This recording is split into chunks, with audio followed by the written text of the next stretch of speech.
my recommendation is not to spread lies in return, because I would say that still our best strategy is still to retain the moral high ground, because I do think it's not going to win on its own by any means.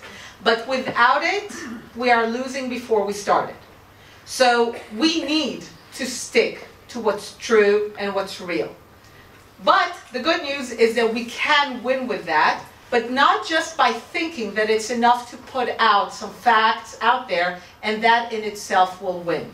Even if you have a good fact, even if you have a good idea, even if you have a good argument, it's worthless if you do not repeat it, repeat it, repeat it. Why are the lies powerful? Because they're being repeated all the time. So we need to repeat them everywhere, in every arena. Even when we think it's ridiculous, it's stupid. One of the things I find often, I meet with many groups, I go abroad to speak, many Israeli speakers start the conversation from the middle. They assume that every group that they meet has been reading what Abbas said every day for the last 3 years. And they just start the conversation from, in response to what Abbas said, we're saying this. People are not aware of the most fundamental ideas. They think there was a state of Palestine and that we took it. They don't know what Zionism is. They don't know what a Jewish state is. In many ways, the Prime Minister did something very good by raising it, because I found myself beginning to need to explain it. What does it mean to be the Jewish state? What is Zionism? Why are we in conflict? These things are not known. So we need to understand that this is about a battle, not about this actor of government or this actor of government. It is about the fundamentals, and the fundamentals are not known. One of my battles, one that even lovers of Israel make a huge mistake on, is to make the claim that Israel was created because of the Holocaust. I call that thought, I call it Zionism denial. Everyone knows what Holocaust denial is. Zionism denial is the thought that basically a guilty world gave the Jews some land in the Levant and compensation because they were feeling guilty. It denies Zionist history pre-World War II. You know, Pakistan and India were created, and Israel would have been created not because of genocide, but because the British Empire was falling apart. And more important, because by the time World War II began, we were already a state. That is denied. Many people who love Israel don't even know that. They do think the story started somewhere in 1945. So we don't tell enough the story of the inspirational idea of what people did, of the connection to the land. We take it for granted because we're here. But nobody takes it for granted, and these are the things we need to explain. Even the most educated. I speak to presidents of universities. Things that they haven't heard, that they don't know. So it's about the fundamentals. We need to go back to the fundamentals. We need to be tireless in defending it in every arena. The benefit of this war is that everyone can be a soldier. I call this enlisting into the IDF. You know, the IDF is the Israeli Defense Forces. The IDF is the Israeli Intellectual Defense Forces. So everyone can be a soldier. You have a mouse. You have, not a mouse, that really dates me. You have an iPad. You have access to the internet. You have friends where you could have a discussion. That is an opportunity to enlist and to fight, and to do it again and again and again. Now, we do need resources. One of my fights is the IDF and the security establishment enjoy a budget of 60 billion shekels. The foreign ministry, a budget of 1.6 billion shekels. That still shows how we think about our challenges in fighting this war. So there has to be mobilization in Israel of resources, of leadership. As I said, the fact that the Prime Minister starts to talk about it is a mobilization of leadership. There is more money being put into this, into government, far from enough. More and more Jewish organizations realize the challenge, are mobilizing for it, and there will need to be more and more and more and more. The other thing we also need to be getting far better at is sharing what we do well. You need to teach us what you did well in the university, how things worked, what worked for you, and let other people know about that so that they can do it as well. Noah, who's made Aliyah from Canada, loves to tell the story about how the Canadian Jewish community mobilized to oppose boycotts with boycotts, B-U-Y. Every time a store, a product was to be boycotted, the Jewish community mobilized, and beyond the Jewish community, to buy the product, to the point that vendors of Israeli products wanted boycotts to be announced on them because it was so good for business. So there are ideas. One of the interesting ideas I heard about campuses. There's all these votes on campuses against Israel. And we fight these votes and we mobilize everyone for a midnight vote. On one campus, and at this point I don't remember which, but they told me what they did is they decided to take over student government before the votes even take place. If you've been to campuses, on most campuses, certainly in the United States, very few people put themselves up for election for student government. As a student, it's kind of nerdy and geeky, and who really goes for student government?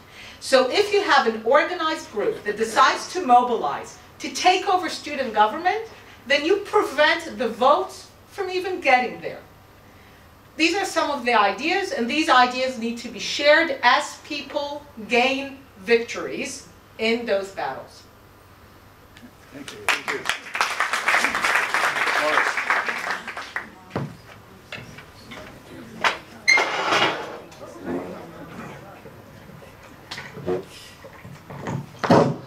And I thank you for a very, very stimulating and stirring address. One thing you told us is that we need to respond. And this is where I have a huge problem.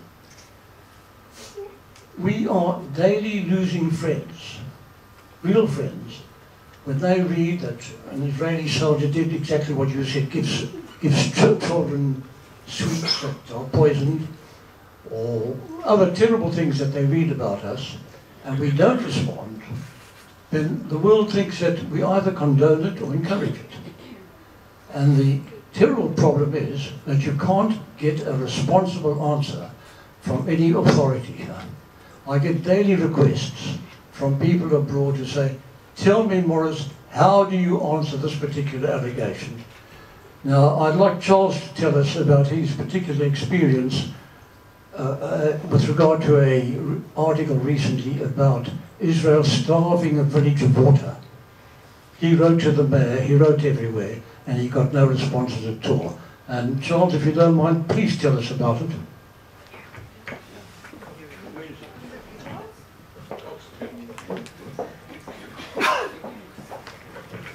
Well, I wasn't expecting this. Normally you offer me whiskey, not water. Morris, you must improve things. There was an article, there was an article which appeared first in the Daily Mirror, subsequently in that I could count, over 100 newspapers worldwide, how the Arabs in the part of Jerusalem which we describe as Eastern Jerusalem, that is under Israeli sovereignty, are being starved of water. There is an application to the High Court in this matter. Apparently it is not even denied, but what is happening is the typical Israeli response, he is responsible. Him and him, but not me. I sent a letter to the mayor of Jerusalem, who is apparently not responsible, because the water authority is responsible, but I do hold him accountable, which is apparently correct me if I'm wrong on this, I don't think there is a Hebrew translation of the word accountable, managerial accountability. There is now. Now. It's about time. It's 2 weeks, it's 2 weeks too late. Asking him, please, to take over. But the world has an image, and the Daily Mirror itself has over 1 million readers, and I counted over 100 newspapers which had the same article put out by Associated Press. It was not denied by any Israeli source approached by the reporter, who was absolutely fair. He went to 4 different authorities, the Water Commission, the mayor, a few others, for the response. And all the Israelis could say, it's him, it's him, it's him, it's not me. And in the meantime, these guys are having a Yom Kippur in Jerusalem.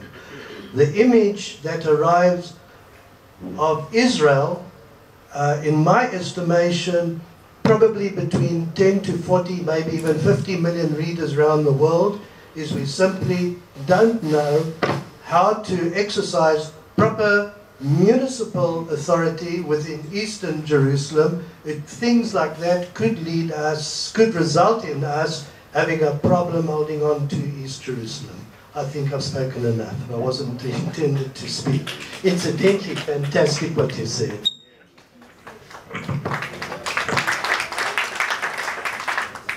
So just to answer to respond. So as I said, the strategy has to include both responding and initiating. And there's a lot that can be done on the initiation side. In terms of responding, I will, at this point, agree with you. We are still very much a failure at this. There is still no sense of urgency among many government officials, ministries, that this is the war that we're engaged in. So the IDF, especially after the Marmara, began to understand and began to organize, and still is far from doing it well. But the Water Authority never even thought that it's in the business of engaging in this war, responding. So they're not even, they don't know what to do, they're not prepared, getting data is a big issue. And even though many people responded to it, I wrote a big article in the German press on this issue and comparing it to a blood libel. And I got data from various sources. So still we are at the point where a lot of personal initiative is sadly necessary. I don't know if sadly, but a lot of personal initiative is necessary, together with making the case to the government, to government authorities, that this is also part of their responsibility. Their responsibility is not just about supplying water, it is about getting the data quickly when there is an assault from that direction. And we are not there yet. We are not there yet, and as I'm saying, if I compare it to where we were 4 years ago, we're in a better place in terms of some people recognizing the threat, some people mobilizing, some resources having put to it, but in terms of what I think needs to be done, not even close. Okay, thank you. It's getting pretty late, so we'll just take one more question. Thank you. Dr. Wilf, I'd appreciate your restating your definition of a victory. Given the recent European elections. Then I would like to have an opportunity to amend that. Go ahead and amend. I think I was very clear. Okay, yeah, but I forgot. But okay. Oh, okay. Okay. So your definition is not important to my response. Actually, my definition of victory is when Israeli society is so cohesive socially and financially, and of course the idea we don't have to worry about. So that we are so together that we don't have to worry about what BDS or anybody else is saying. So we don't need groups like TBT. So we don't even, like I worry about BDS. It would be a victory if I didn't, victory is when I don't have to worry about the lies that people tell about us. To me, that's victory. So we'll just say something about that. the Jewish people, sadly, Israel, sadly, are very small. We like to think of ourselves as a great empire, as a powerful people, but we are small, and we need friends. And even Zionism did not succeed merely by the will of the Jewish people. The will, the cohesion of the Jewish people were important, even though Zionism always had opposition. But we succeeded because we were able to mobilize nations, leaders, to our idea, to our cause. They thought that it was worthwhile to help the Jewish people return, reclaim their land, and have a sovereign, independent state. They were inspired by this idea. And we can be cohesive all we want. But in the absence of friends, and if we are surrounded by a hostile world, then I will worry. We might be better at responding, but the victory has to be outside. It can't just be about us. We need to be mobilized. We need to arm ourselves with the facts, the figures. We need to get past the exhaustion. We need to win battles in every arena. But we can't do it if the ideas gain ground around the world. We can't just bunker down and say, we don't really care. As long as we're together, people say whatever they will about us. We're too small to afford that luxury. And we need friends. And we need people to continue to be inspired by the Zionist idea. People around the world to say an amazing story of a people taking charge, of a people assuming responsibility, of a people seeking to shape their own fate. I still think at the end we have the better story. It is a story of a people who have risen to take charge and to shape their fate. We will never win if we try to present ourselves as the greatest victims. And as a Zionist, I don't want to win the war or the battle of who's the greatest victim and who suffers more. I want to win this war by demonstrating that we have shown greater responsibility, greater initiative in shaping our future.